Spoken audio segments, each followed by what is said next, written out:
the traditional way of being given a tobacco. In this case, it's 2 tobaccos. Once we are given that tobacco, we're asked to say a prayer that we go forward into that prayer. And I just want to say that I'll be saying that prayer in my language. It's been a long time since I've been, in community development right from the start. I've gone through a lot of years for community development, looking back about 47 years at least. And in a lot of those years, a lot of our elders have passed on since then, but there's other people that passed on too. And we always wanted to be able to support each other in those kind of losses. And so we do that quite a bit through our prayers. In the best way we can, be able to recognize, those that are passed on and also those that are alive. Give comfort to the families as best as we can. That's why it's really an honor for me to be able to be here in a way and do as little as I can that means so much to a lot of people. And that's the way that we want to be able to carry forth to the start of this event and then moving forward to the rest of the day.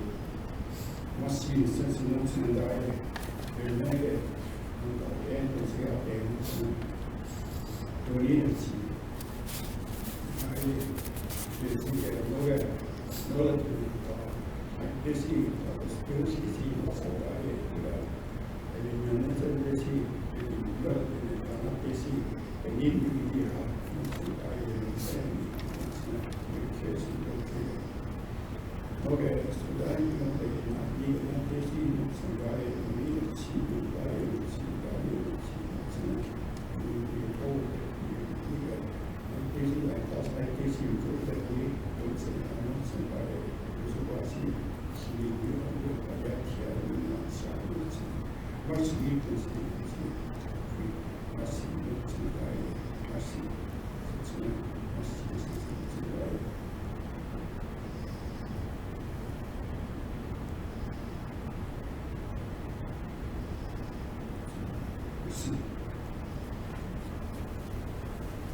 Thank you to the Yellowknife family for allowing us to be on the line occasionally.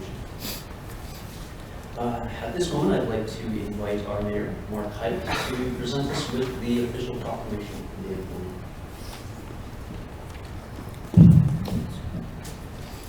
Good afternoon. I'd also like to acknowledge that we find ourselves on Chief Tragedies territory, the traditional territory of the Yellowknife First Nation. We're grateful to be allowed to be here. I want to wish a warm Yellowknife welcome to Robbie and Jackie. We're sorry that it had to be under these circumstances, and we're very sorry for your loss. Whereas in 1984, the Canadian Labour Congress designated April 28th as the National Day of Mourning for Canadian workers killed and injured on the job. And whereas every year since, an average of over 1,000 Canadian workers have been killed on the job. Whereas each year, almost 1 million Canadian workers are injured or become ill due to workplace incidents or diseases. Whereas thousands more workers die from cancer, lung disease, and other ailments caused by exposure to toxic substances in their workplaces. And whereas on this 33rd anniversary of the Day of Mourning, it is more important than ever that we rededicate ourselves to making workplaces safer and healthier. And whereas April 28th was proclaimed a Day of Mourning by an Act of Parliament on February 1st, 1991, now, therefore, I, Mark Hyde, Mayor of the City of Yellowknife, by the power vested in me, do hereby proclaim April 28, 2017 as National Day of Mourning in the City of Yellowknife in recognition of workers killed, injured, or disabled on the job.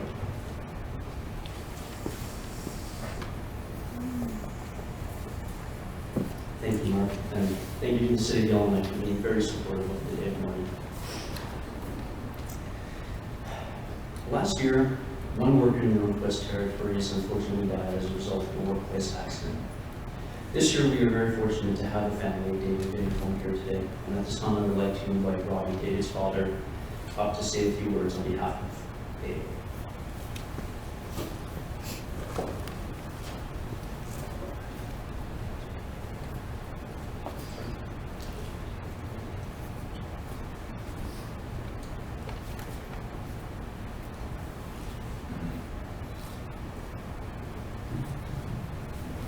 Can you hear me at that way? Good day to you all. My name is Roy Vinnicane. I, along with my sister Jackie, have travelled from Australia here today to pay our respect to my late son, David John Vinnicane.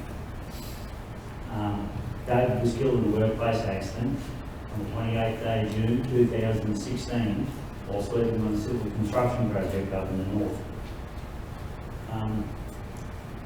On behalf of all my family, I'd like to extend our condolences to all those who have lost loved ones, as well as express our gratitude to the Federation of Labour and all the good people of Canada for inviting us here today to mourn not only my son, but all the other sons and daughters, mothers and fathers who have been killed and injured in the workplace.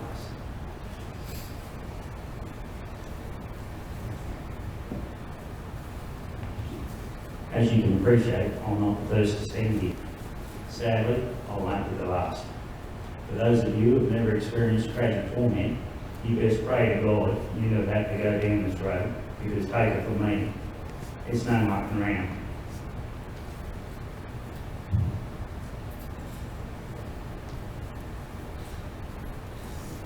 I understand there is nothing in this whole wide world that will ever bring my baby boy back again. But if I could just have one wish, I wish to Christ I could have been there for him, to hold him, to comfort him in his dying breath. When David left home, some 2.5 years ago now, on the adventure of a lifetime, never in our wildest dreams could we have ever imagined we'd never see our beautiful son again.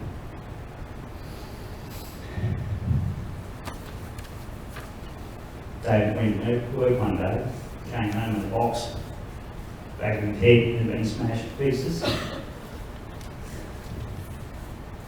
Little note on the box said, "Terribly sorry." From that point onward, I made a solemn pledge to my son that his death would not go in vain. It is my duty as David's father to stand here today and give my son a voice and make damn sure his beautiful life is not just swept away. Something so good cannot be extinguished and made disappear just like that. It is impossible. David's blood, sweat and tears are in your soil.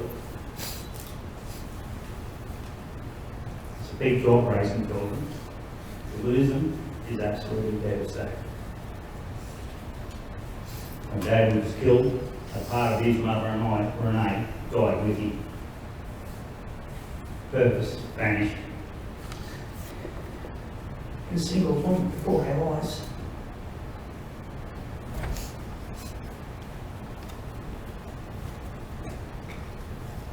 David's death has had one hell of an impact on both Ren and I. There's no doubt about it. Tears of grief destroy the mind. I've never had Alzheimer's before, but it sure as hell feels like it. I'm looking Parkinson's as well. I'm a wreck. Okay. The sequence of events that followed David's death, I still find hard to grasp today. We got David's body back to Australia, and we decided to bury him the day after his 20th birthday. So the evening before, all the kids celebrate his birthday. His brothers, sisters, no sisters, but cousins, all the cousins, there's lots of girls, all his mates and girlfriends, what have you, had a few drinks and that. And young Jock Stedman committed suicide.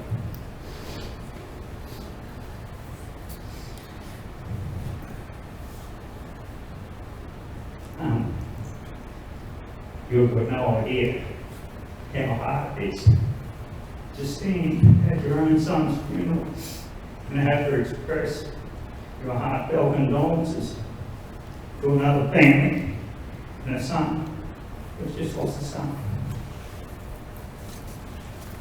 It was like an atomic bomb had gone off. It flattened people for hundreds of miles.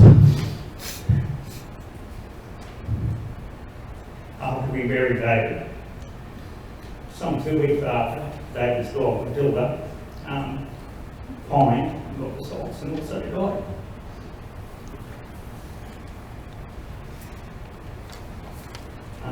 So we've had nothing but grief at our end of the world. So it's our intentions for the greater good of all that David's death will continue to have positive impacts in this community for a very, very long time to come. Those of you who have the entrusted duty have a great deal of moral and civil responsibility for future generations in the workforce. Davey boy, God bless, rest in peace, son. Jackie. I need you to have my sister Jackie.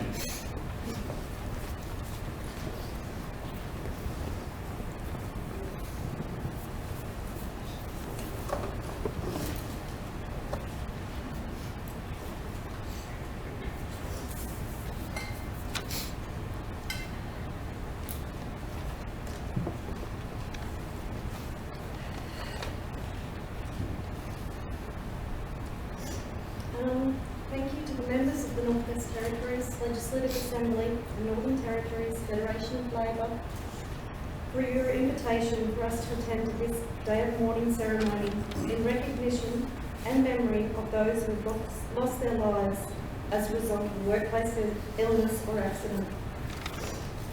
Sadly, the circumstances in which we attended this ceremony are extremely difficult for us, to say the least.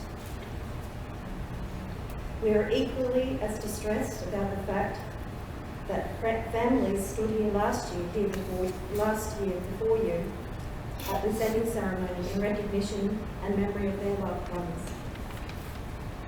David's death was a preventable workplace fatality.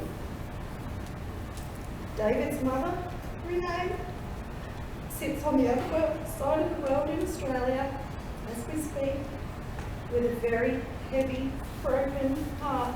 I cannot understand how hard it would be for a mother and a father to come to terms with the loss of their 19-year-old son to a preventable workplace accident.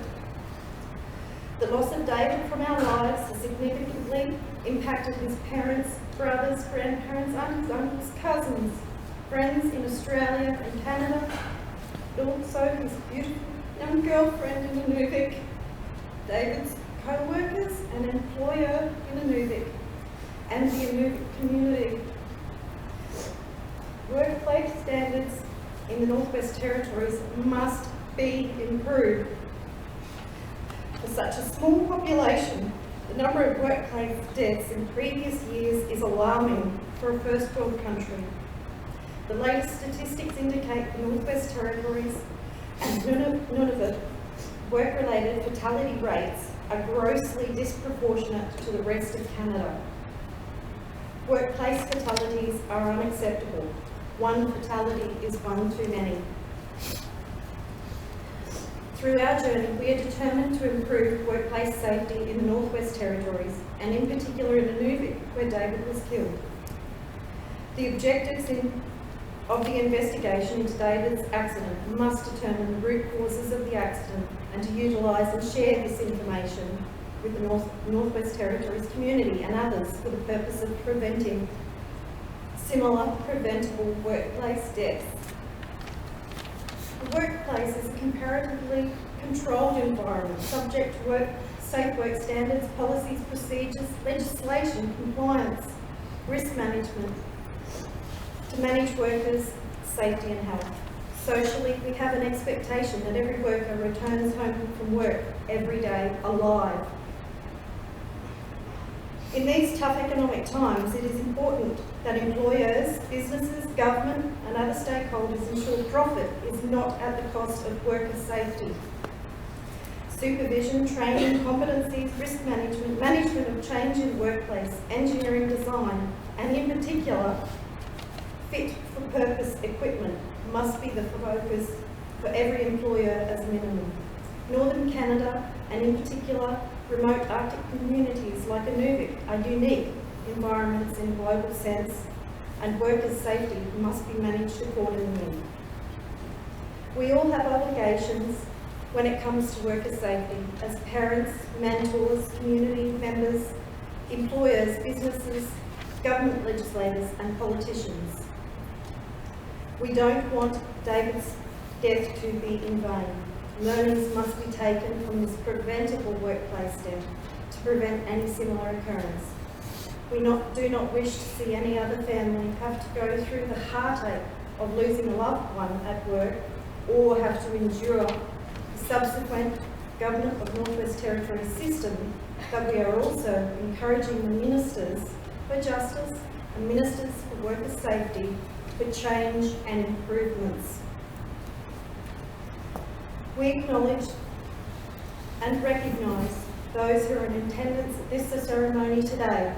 This demonstrates your priorities, commitments and respect for worker safety in the Northwest Territories.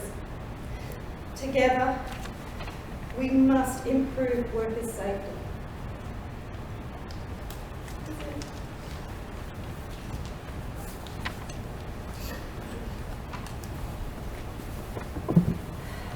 Thank you very much, Jackie.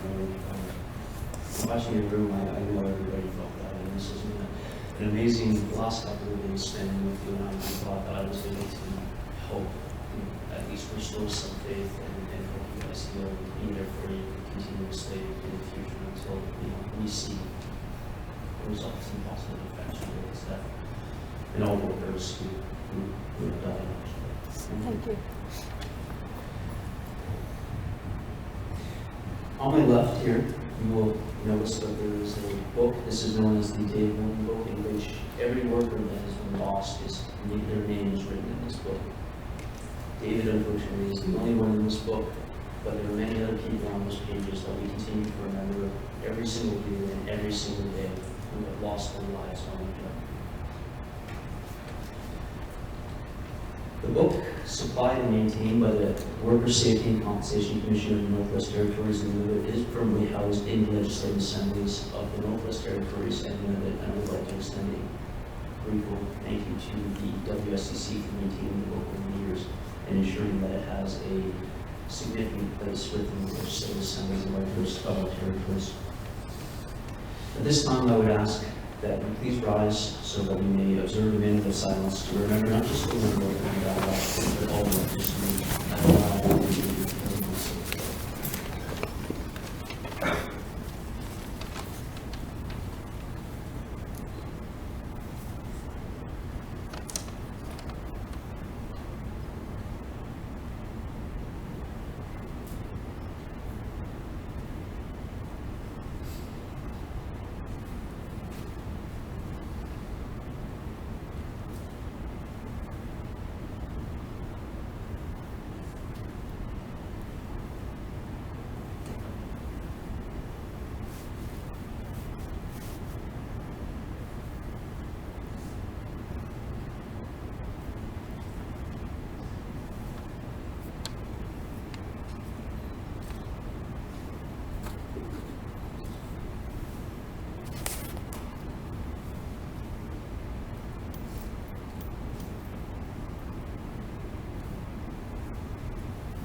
Please remain standing while the Nunavut Health League Club performs the song Dancing in the Sky.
seated.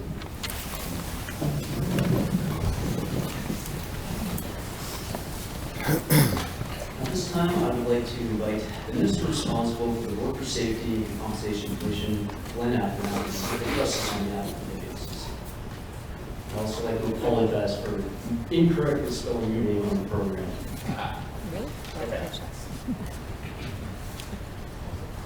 Thank you, and I'd like to welcome everyone who's taking time out of their day to join us here today on the Chief Tragedies territories home of the Yellowknife Dene for this day of mourning. Before I get going, I'd like to just recognize some of my colleagues in the House today. Wally Sherman, who is the Minister responsible for Industry, Tourism, and Investment, but also Infrastructure. Carolyn Cochran, who is the Minister of Housing and MACA. Julie Green, who is the MLA for Yellowknife Centre, that's right, my apologies. Corey Benflin from Yellowknife North, and Kilmer Rowley from Range Lake. Frame. I'd also like to thank the Northwest Territories Federation of Labour for organizing this ceremony and letting me speak today on behalf of the government of the Northwest Territories. The Day of Mourning is a national day to observe and honor the men, the women, the mothers, the fathers, the aunts, the uncles, sons and daughters, friends and neighbors who've had their lives cut short in the workplace. Their deaths have everlasting impact on the loved ones left behind. Today, unfortunately, we add the name to the Day of Mourning book of David John Winnicombe, a young worker who died on the job in Inuvik. I'm honored, truly honored, that David's family has joined us here today. And I'd like to offer my sincere condolences, as well as condolences from the government of the Northwest Territories and the people of the Northwest Territories. I'd also like to thank you for meeting with both myself and Minister Siebert to share your experiences, to talk about your son, your nephew, and to share thoughts, ideas, things we can do better, because Jackie, I agree, this was a preventable death, and by working together with government, residents, employers, employees, Worker Safety and Compensation Commission, federations of labor, we need to never have a family standing in front of us sharing their experiences. And we commit, and I commit to working with these organizations to improve our results here in the Northwest Territories, and hopefully next year we won't see a rose in this vein. Our Day of Mourning book goes all the way back to 1949, when we recorded the very first name. To be clear, by no means does this reflect the first workplace death in the Northwest Territories. Since the first name was recorded, we've added over 400 names across both the Northwest Territories and Nunavut. Each name added was a person who had bigger plans for their life, who never expected they'd become a name in the book. They never expected to become a cautionary tale, a statistic. And we must not remember them in this way. Through the symbolic acts that we do today, wearing black, lighting the candles, wearing the pins, and attending this ceremony, we pay tribute to those workers and to your son. The Worker Safety Compensation Commission's vision is to eliminate workplace disease and injuries. This is achievable only with your help. You must be advocates for workplace safety. You need to participate in your occupational health and safety committees, become members of the WSCC Stakeholder Engagement Committee, and exercise your 3 worker rights: the right to know, the right to refuse, and the right to participate. Encourage all of those around you to learn more about those rights as workers and to stand tall and be proud to use them. We also must remember internal responsibility systems. It's the underlying philosophy of all occupational health and safety legislation in Canada. The idea behind it is that everyone, both workers and employers, are responsible for their own safety and the safety of their co-workers. If you see something unsafe, say something. We're all working towards the same goal of getting home safe every day. The time, the effort, and the focus needed to keep safety front of mind is absolutely worth it. Every one of us has the ability to make a difference in the workplace. We must carry this day in our hearts, in our minds, and in our actions today and every day. We live our lives in remembrance of those workers like David John Benacone, and we commit to and promote safety on behalf of these workers. And we recognize that each life lost has meaning, real meaning. On this day, we reflect on the hundreds of workers in the Northwest Territories and Nunavut who've had their lives tragically cut short, who no longer go home to their families at the end of every workday. Today, we pay tribute to them, and we commit, here and now, to doing everything in our power to keep us, our co-workers, our friends, and our family safe at work. Today, we pay tribute to your son, David John Benacone, and the hundreds of other loved ones we've lost, and we commit never to forget. We also commit to keeping safety top of mind, and to make sure that we collectively do everything we can to make sure that ourselves, our families, and our communities get home safe at the end of every workday. Thank you.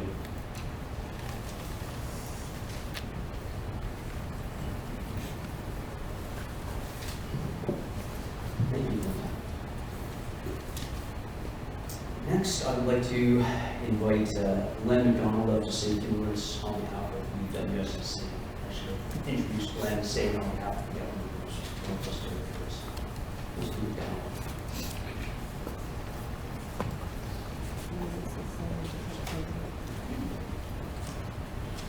Good afternoon. I'm honored to be here today. Thank you to the Northern Territories Federation of Labor for organizing this ceremony. You continue to advance the economic and social welfare of Northern workers. And I'm sure I speak for all of us here today when I say thank you. I stand here today representing the Workers' Safety and Compensation Commission. Our Governance Council Chair, David Tucker, who could not be here today, the Governance Council as a whole, and our employees. My condolences to the families and friends of those who we mourn today. In partnership with stakeholders, we at the Workers' Safety and Compensation Commission work towards ensuring workplace safety so that all workers return home safe at the end of each day. Sadly, it doesn't always turn out that way. Therefore, we collectively need to ask ourselves, what can we do to make workplaces safe? It's critical to ensuring a healthy and safe workplace that is in place for all workers is that underlying safety culture. A safety culture refers to not only the way things are done in the workplace, it's more than that.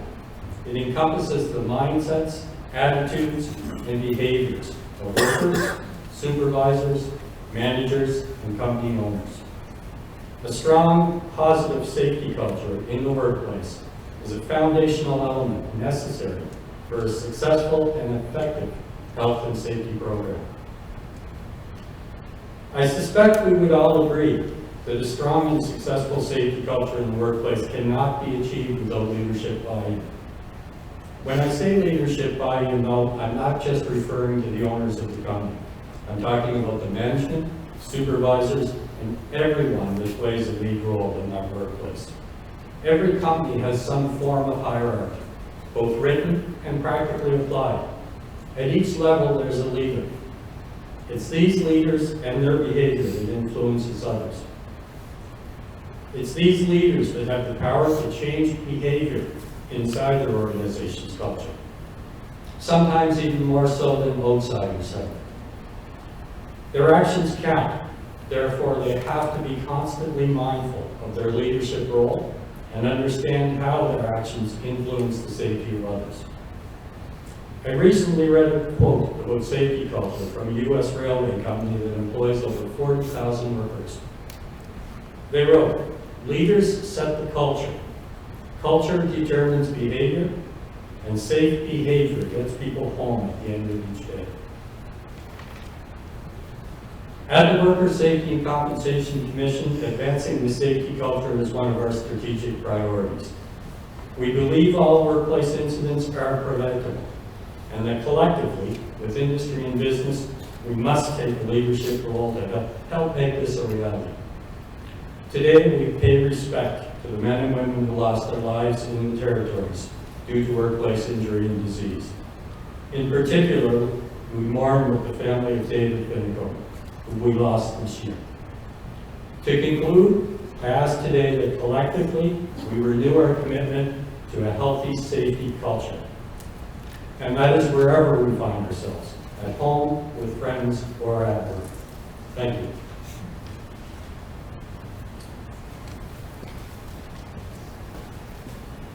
Thank you. And thank you for everybody for being here, for speaking, everybody who came out to be in the crowd. As our ceremony comes to a close, please remember safety is everyone's responsibility. The loss of life in the workplace or due to occupational disease must stop.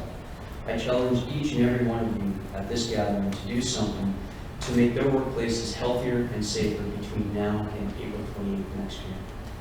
In closing, I would like to say thank you to Elizabeth Brace and Mildred Hall School Glee Club. You've done an excellent job as always. Thank you, Felix Lockhart, for opening our prayer. Thank you to all of our honored guests. And most importantly, thank you, all of you, for being here today and for listening to my message.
We are done. Thank you very much. Thank you very much, Mildred Hall Glee Club. Awesome. There are some refreshments at the back, sandwiches. Please feel free to help yourself. Grab something and go if you need to go back to work. Other than that, thank you very much for being here.